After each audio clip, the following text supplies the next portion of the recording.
Caribbean community feels about what happened with the Organization of American States In relation to in what? relation with the Venezuela, for example? Oh yeah, well that was okay. For those who might not be too familiar with the story, as we all know, the Organization of American States is this multilateral organization of our hemisphere that was the brainchild of the United States, and from its very inception has really been dominated by the United States, right? So much so that they hounded Cuba out of it. So they've always dominated it. But over the last few decades, with the Caribbean islands getting their independence, we now have 14 members of the OAS. So we have 14 votes, right, which is important. Now, the Americans have been trying to get the OAS to pass a resolution critical of Venezuela that they could use as a legal instrument for attacking Venezuela and maybe, who knows, even military intervening in Venezuela. So they have tried. They know that they probably can't get such a resolution through the UN because at the level of the Security Council it would probably be blocked by one of the permanent members. So they've tried to do it through the OAS. And initially when they tried it, the CARICOM states were very resolute in standing with Venezuela, in offering solidarity with Venezuela. But as they went along, they started to try to divide CARICOM, because initially CARICOM was holding firm as one bloc. But they put the State Department to work on the different governments, trying to pick them off. And of course, some CARICOM governments are less progressive than others. There's some that are members of ALBA that tend to be very firm in their support for Venezuela. There's some that are members of PetroCaribe that also tend to be, fairly firm. But there are others. There are others who are more right-wing, who are easier prey for the Americans. So I can't recount all of the permutations of what has been happening, but suffice it to say, the scenario that has been being played out over the last 2 years or so at the OAS has been the United States with a number of client states in tow. People like Canada, surprisingly Mexico, although not so surprisingly because the Mexican government now is a conservative government, Peru and Colombia and a few others have been trying to get some very negative resolution passed against Venezuela. And we have been trying to keep, those of us who are activists, we have been working behind the scenes, and we have been trying to keep our governments firm in their solidarity with Venezuela. In the more recent times, what they did, they managed to split the CARICOM votes. So a number of the CARICOM states voted with the American client group, but some stayed firm. And some of those that I would really like to single out would be St. Vincent under Gonzales, Antigua, Gaston Brown, Dominica, Roosevelt Skerrit. Trinidad and Tobago has been pretty firm as well. And so some of them have really been firm and principled in standing up to the United States.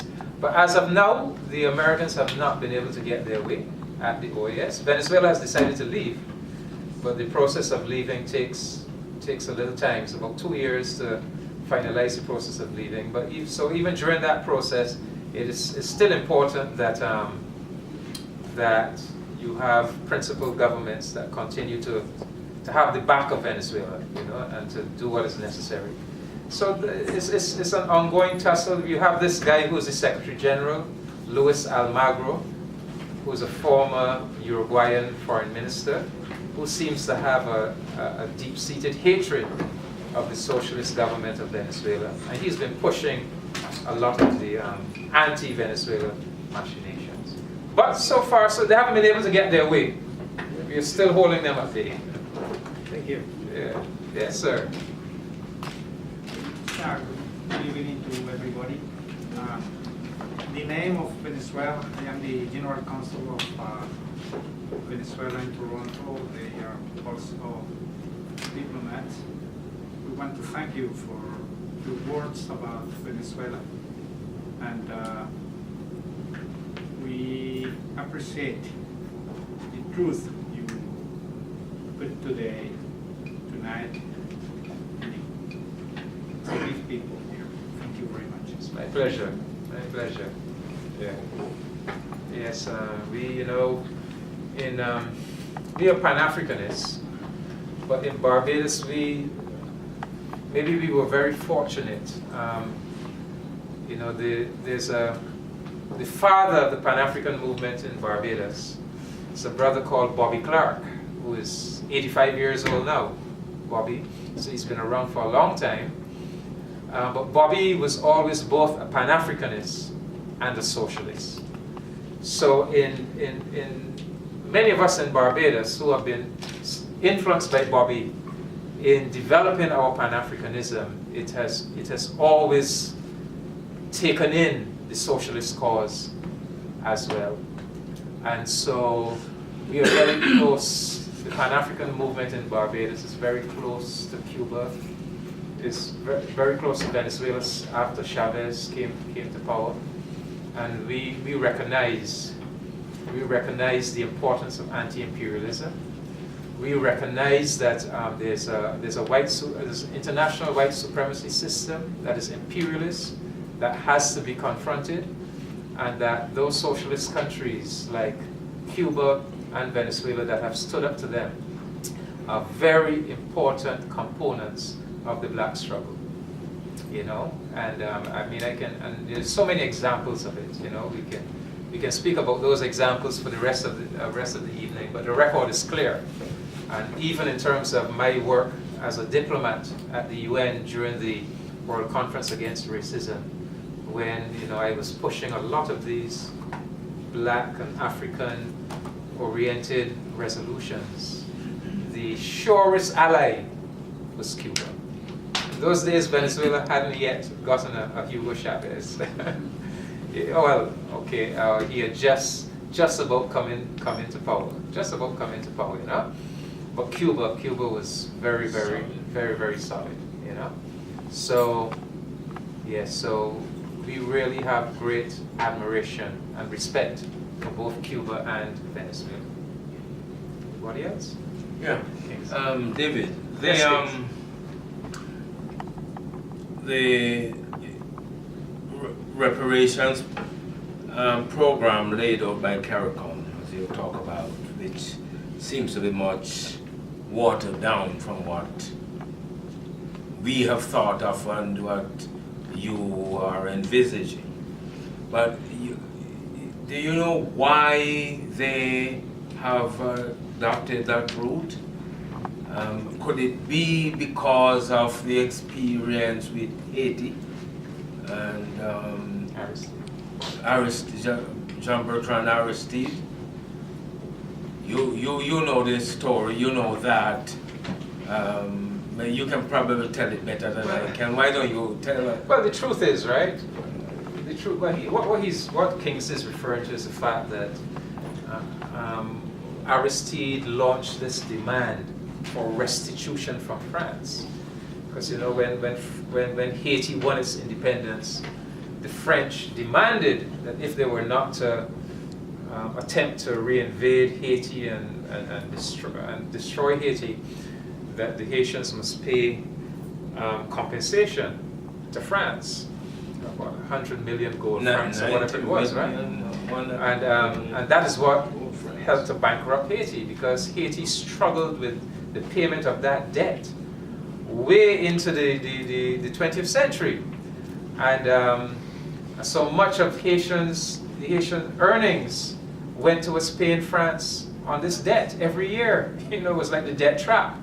And then the Haitians were forced to take loans from European finance houses that impose punitive interest rates. So when you look at,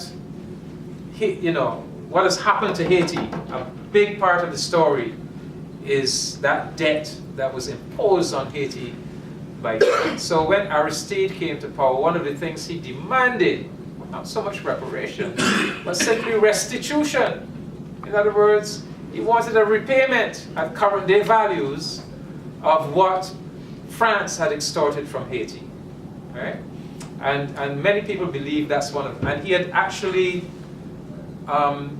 instructed a legal team to begin preparing a legal case to put against France. So many people believe that that is the reason that France subverted his government, destroyed his government, and removed him in a coup. But in terms of the Caribbean leaders, I tell you, many of us were very surprised in 2013 when these leaders decided to take up the reparations cause. And we give a lot of credit to Ralph Gonsalves, because Ralph was the one who persuaded them to come on board with reparations. All right?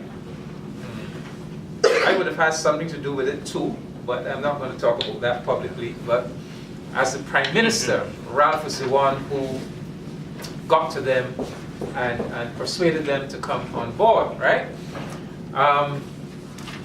So I said, well, Ralph is a miracle man, because some of these guys are not in the Pan-Africanists. How these guys sign up to a reparations campaign? So we understand the deficiencies and weaknesses, right?